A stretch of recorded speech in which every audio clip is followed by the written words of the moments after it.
from many factors. But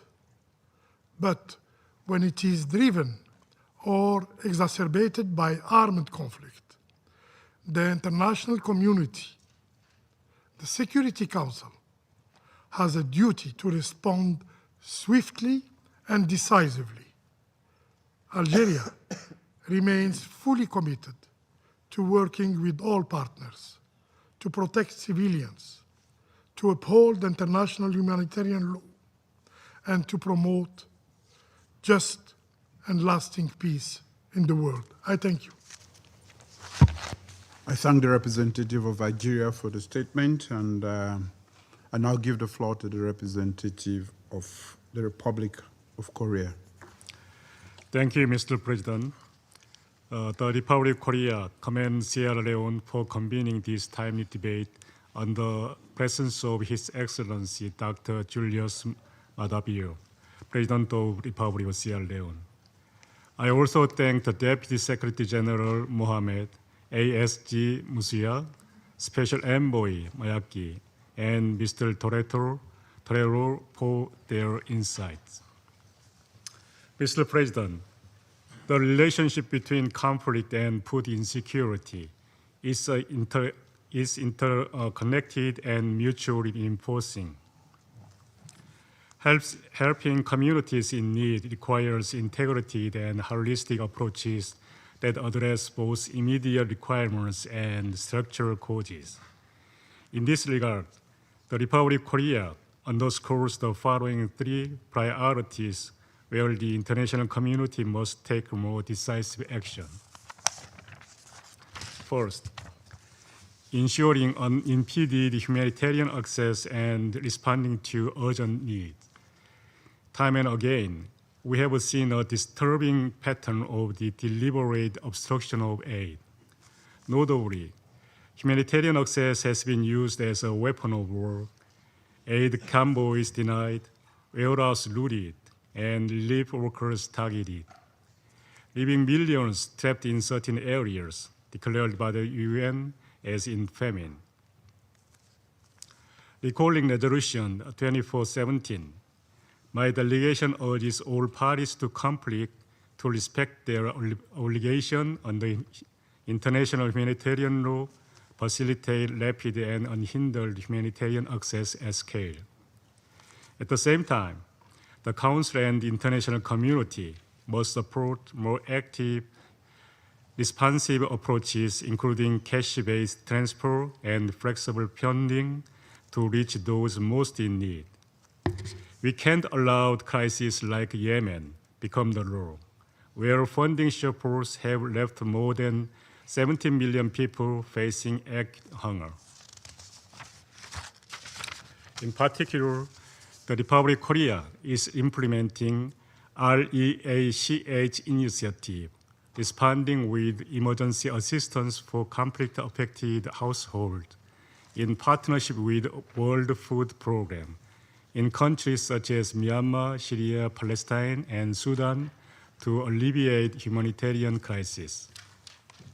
This partnership is also expected to contribute to enhancing food security in those countries by providing emergency food and nutrition support.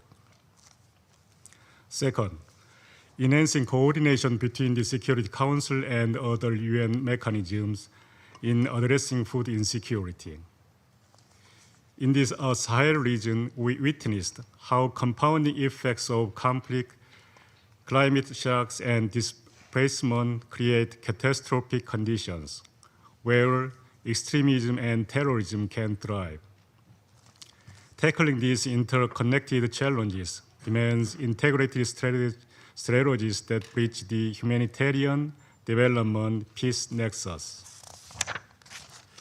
In this context, the Peacebuilding Commission is uniquely positioned to play a catalytic role by convening a broad range of stakeholders.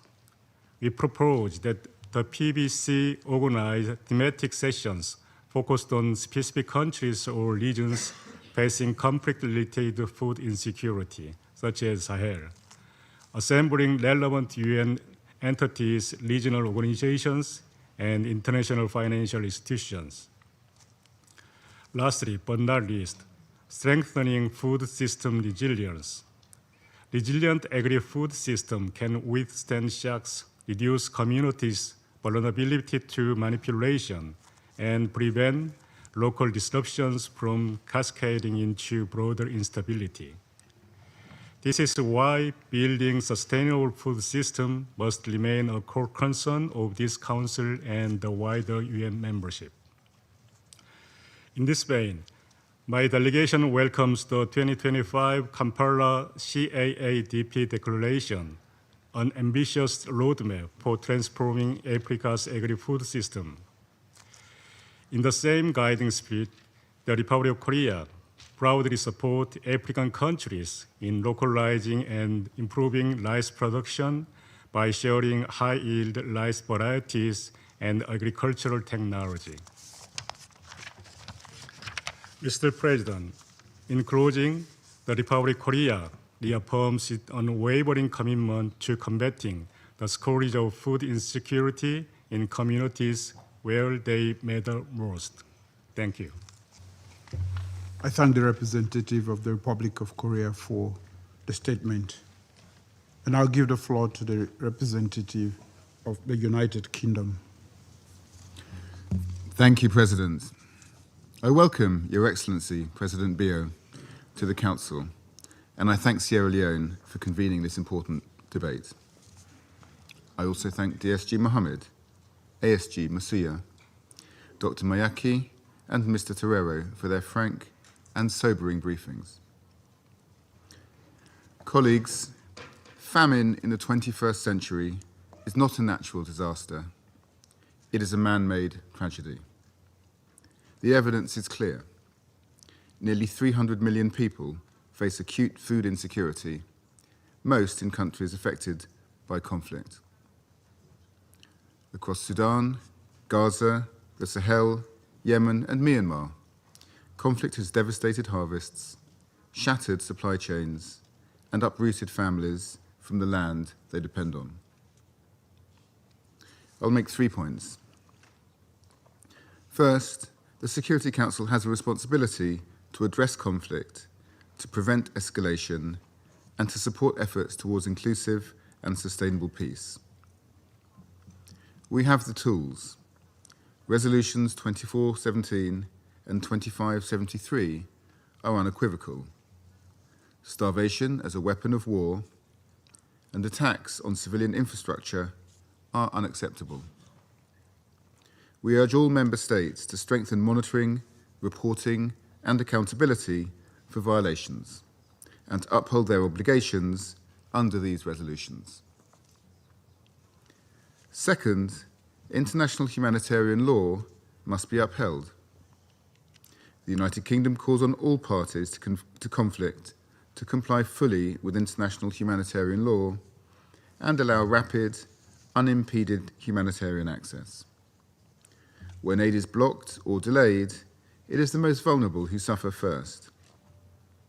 Families are cut off from food, and children face acute malnutrition. In April, the UK launched the Conflict, Hunger, and International Humanitarian Law Handbook, offering practical guidance to minimize food insecurity during conflict. Third, we must act to prevent hunger wherever it occurs. Conflict breeds hunger, but hunger can also fuel instability and further conflict. The UK's Resilience and Adaptation Fund, alongside our humanitarian financing, is supporting longer-term solutions in fragile and conflict-affected states. Building local systems that protect people, markets, and livelihoods in the face of climatic and other shocks. We are investing in climate-resilient agriculture, supporting local food systems, and championing the participation of women and youth in building resilient communities. The UK remains committed to supporting food security and tackling conflict-driven hunger. We are the largest bilateral donor to the Food and Agriculture Organization, and this year alone contributed over $540 million to the World Food Programme for critical interventions, including in Palestine and Sudan. President, the UK will continue to press for sustained humanitarian access and invest in resilience so that conflict does not condemn communities to hunger. We all must use the tools at our disposal to break this cycle. I thank you.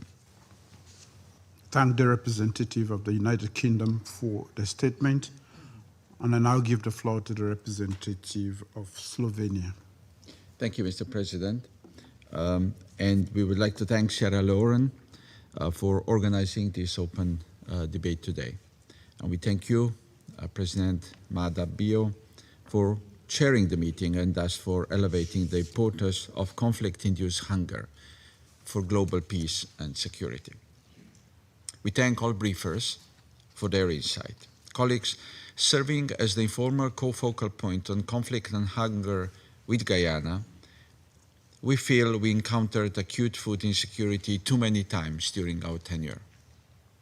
For the first time ever, we faced two famines unfolding simultaneously in Gaza and in Sudan. And these are not the only crises demanding our urgent response. Attention to the looming hunger is critically needed in Yemen, South Sudan, Eastern DRC, Mali, Burkina Faso, the Central African Republic, Somalia, Haiti, Afghanistan, and beyond.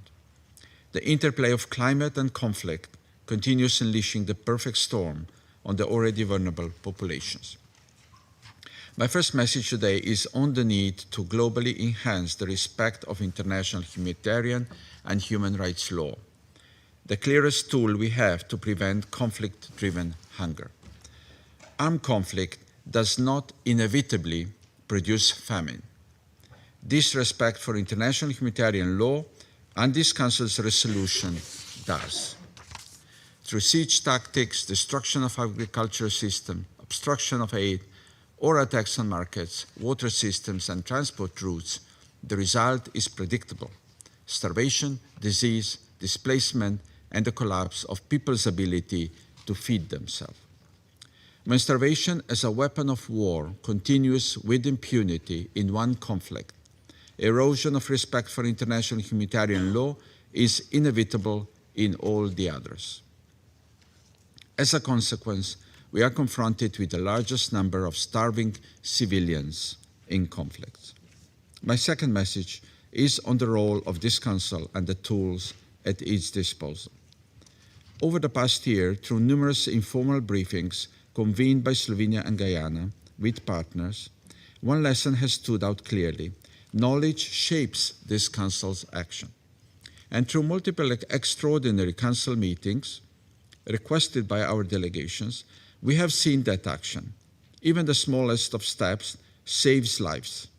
A newly opened crossing point, a temporary ceasefire that enables delivery, a humanitarian corridor negotiated in time.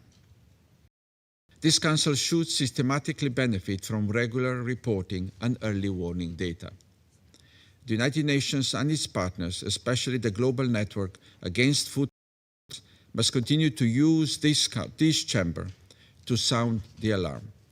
The IPC reports must remain a trusted and protected source for this Council. To quote a compelling argument from our partners at the Global Coalition for Action Against Hunger in Conflict, and I quote, "If we can document it, we can predict it. If we can predict it, we can prevent it." End of quote. My final message is that famine does not end when the world's attention shifts elsewhere. Even when the headline fades, children who were suffering from stunting or wasting remain marked physically and psychologically for life. Women who experience conflict-related sexual and gender-based violence and mothers who could not feed their babies carry trauma for life. Girls or boys caught in crossfire bear scars for life. Those already at heightened risk, children, women, persons with disabilities, older persons, displaced, those facing movement restrictions, those under occupation, are disproportionately affected. This is why prevention matters. This is why compliance with international law matters. And this is why accountability matters. And this is why the action of this country